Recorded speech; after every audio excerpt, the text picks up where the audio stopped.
What's going on, everyone? I'm Jake Clark, joined by Coach Marlys here for the Coaches Show. And Coach Marlys, you were a former player here at Sterling High School. How has the game changed and evolved since you last played here at the Castle? The game of soccer throughout the country, definitely in South Jersey, has changed tremendously. It's much more technical now. When I played here, it was a little bit more direct, a little bit more physical.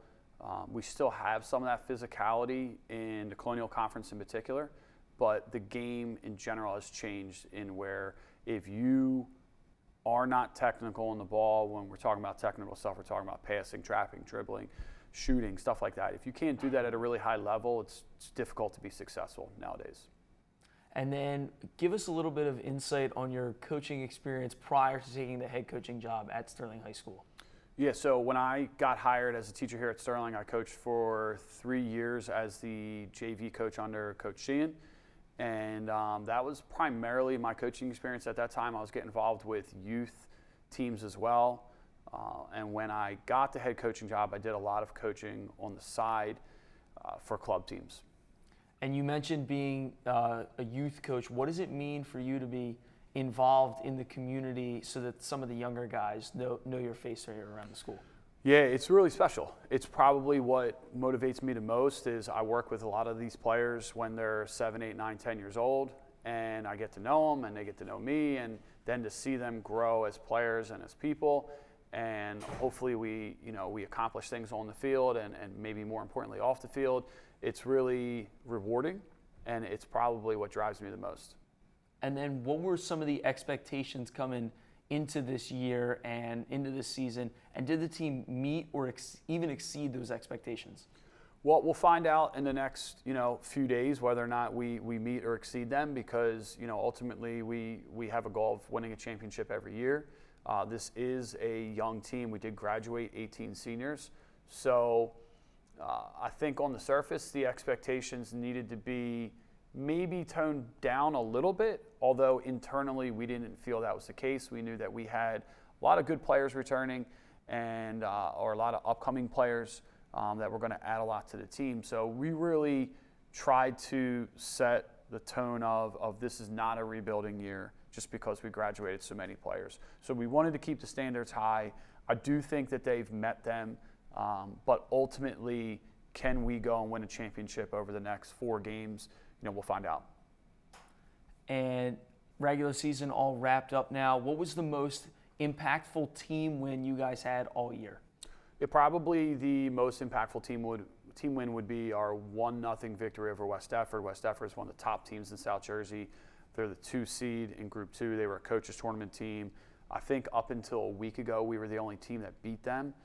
And they're a really good team. So what that showed us is that if we put it together, that we can get results off of teams that are of that caliber. And then what was one loss that maybe helped you guys bounce back a little better and you guys learned from it? That one for sure would be the Lindenwold game. We have a lot of respect for the Lindenwold program, and we lost a game in overtime, and we didn't play our best.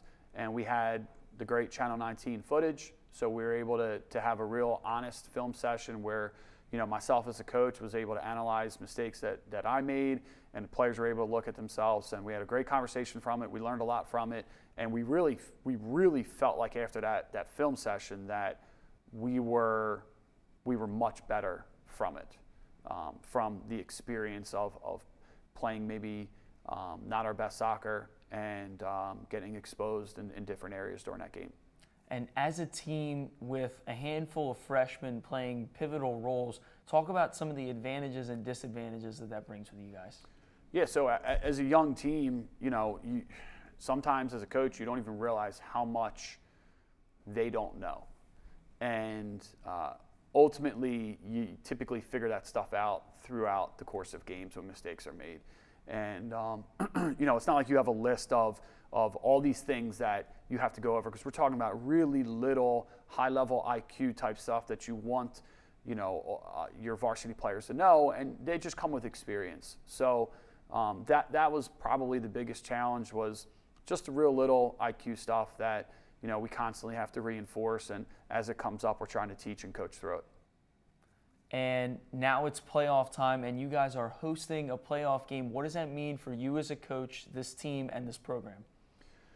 Yeah, so the playoffs, it's an exciting time of year. It's a new season. I think last year taught us a lot in the sense that we had some up and downs throughout the course of the year. We had some disappointment throughout the course of the year, but we were able to shut that door and shut that chapter of the regular season and move on into the playoffs and make a run like we did last year. So I think a lot of these guys were around for that, and hopefully they understand that regardless of our record, regardless of the results, everybody's 0-0.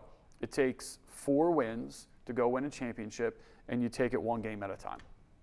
And you guys are the 6th seed taking on 11th seeded Middle Township. What is the game plan to attack the Panthers' style of play? We try to sort of self-scout a lot, right? So what are we doing good? What are we weaker at, and how can we make those adjustments? We did watch some film on Middle Township. It's from the beginning of the year, so it's maybe tough to predict exactly what they're going to look like. We think we have a game plan that works. Ultimately, we know Middle Township's a good program. Sterling versus Middle Township, there's a lot of history there. In the early 2000s, we played them quite a bit in the playoffs, and they beat us more often than not. So when I was the assistant coach, and even in 2010, I believe, as the head coach, we went to Middle Township. And they beat us almost every single time. It's kind of the way our season would end, was at Middle. In 2018, we played them here, and we won. And I remember that vividly because that was a moment for me as a coach where we had sort of seen the progression of our program, where that was another hurdle that we were getting over, where we were now able to play with and beat the Middle Townships. And last question for you, Coach. Obviously, you want to look one game at a time, but taking a look at the rest of the bracket, is there any opponent out there that you guys have a real serious concern about? Middle Township. Yeah, we're not looking past Middle Township, but if you're looking at Group 2, you're always looking at Delran. So I don't think anybody would say otherwise. Delran is the team to beat until somebody beats them, and it's been a long time since somebody's beaten them. So it's Delran. All right, so that's going to do it here for our Coach's Corner show. Again, thanks to Coach Mr. Marlys joining us, and as always, go Knights.